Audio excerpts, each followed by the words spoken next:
तो hello viewers, स्वागत है मेरी आंसर राइटिंग सीरीज़ में। तो आज हम लोग करने वाले हैं एथिक्स का एक क्वेश्चन। तो हम लोग समझते हैं सब हमें क्वेश्चन में दिया क्या गया, हम लोग पहले वो देखते हैं।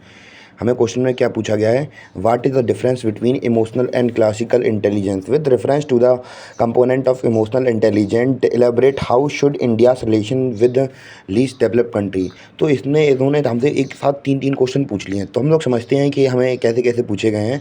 तो सबसे पहले हमें डिफरेंशिएट बताना है इमोशनल इंटेलिजेंस और क्लासिकल इंटेलिजेंस में, और हमें बताने हैं क्या अलग अलग कंपोनेंट बताने इमोशनल इंटेलिजेंस के, और हमें बताना है कि कैसे कैसे हमें इंडिया के रिलेशन बनाने चाहिए जो कमज़ोर देश हैं और जो इतने ज़्यादा डेवलप नहीं है देश, उनके साथ कैसे कैसे रिलेशन बनाना चाहिए।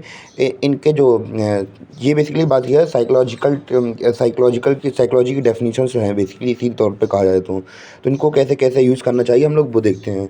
तो यहाँ पे सबसे पहले हम लोगों ने देख दिया यहाँ पे क्लासिकल इंटेलिजेंस और इमोशनल इंटेलिजेंस में कैसे हमने डिफरेंशिएट किया है हम लोग वो समझते हैं। Classical intelligence can be defined as the what is measure by the IQ test. तो क्लासिकल इंटेलिजेंस जैसे कि आप लोगों ने पढ़ा होगा कि आईक्यू टेस्ट वगैरह से नापा जाता था।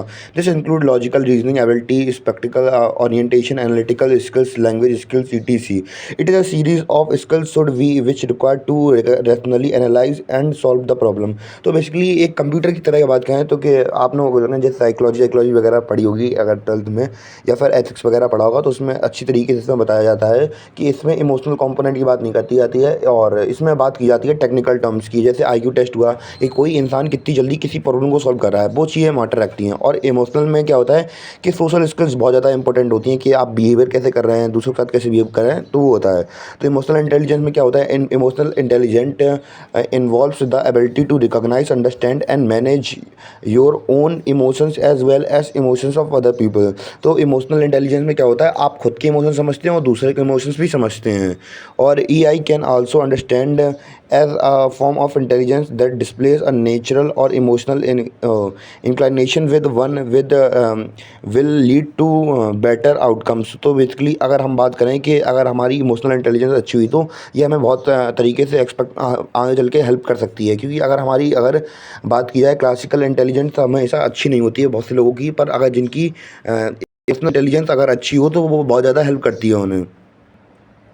यहाँ पे हमने देखा कि हम उसके कुछ एग्जांपल्स लिख देंगे और अब हम लोग देखेंगे, अब कंपोनेंट लिख देंगे सेल्फ अवेयरनेस वगैरह जो थोड़ा अब एथिक्स वगैरह पढ़ेंगे तो आप तो उसी में हम लोग इसके कंपोनेंट के साथ साथ जो इंडिया के रिलेशन है कि कैसे कैसे इंडिया को EI का यूज़ करते हैं, इमोशनल इंटेलिजेंस का यूज़ करके जो लेस डेवलप कंट्रीज हैं उनके साथ कैसे कैसे बिहेव करना चाहिए उसके साथ हम लोग देख लेंगे। जैसे सेल्फ अवेयरनेस हुआ, या फिर हमारा दूसरा टॉपिक होगा यहाँ पे सेल्फ रेगुलेशन हुआ कि कैसे कैसे हम लोग दूसरों के साथ बिहेव करेंगे। या फिर जैसे सेल्फ रेगुलेशन का मतलब क्या है कि हम जो बहुत कमज़ोर कंट्रीज़ हैं उनकी हेल्प करेंगे, और कैसे कैसे हमें एम्पैथी दिखानी है। एम्पैथी का मतलब आप लोगों ने पता होगा कि खुद की फीलिंग समझना और दूसरों के पर्सपेक्टिव से चीज़ों को देख पाना, तो ये है। और सोशल स्किल के कैसे कैसे हमें दूसरों के साथ लीडरशिप में अपने आप को एनरोलमेंट करना चाहिए, कि दूसरों के साथ मिलना चाहिए, अलग अलग जो वो ग्रुप्स होते हैं, इंटरनेशनल ग्रुप्स होते हैं, उनके साथ मिलना चाहिए। तो ऐसी पॉलिसीज़ बनानी चाहिए इंडिया को।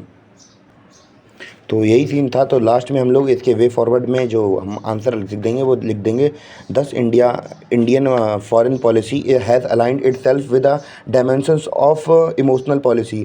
तो क्या इंडिया को हमेशा भी किसी भी कंट्री, अगर इंडिया की छोड़ो, अगर हम किसी की बात करें तो अगर वो इमोशनल इंटेलिजेंस के साथ खेलेंगे काम करेंगे तो उन्हें बहुत ज़्यादा बेनिफिशियल मिलेगा। तो यही हमारा जो एथिक्स का आंसर था वही हो गया। और आगे की वीडियो लेक्चर सीरीज़ के लिए आप लोग को फॉलो कर सकते हैं और देख सकते हैं मेरे और बाकी आंसर राइटिंग और जितना भी कोर्स है सब डला है मेरे चैनल पे, आप लोग चेकआउट कर सकते हैं।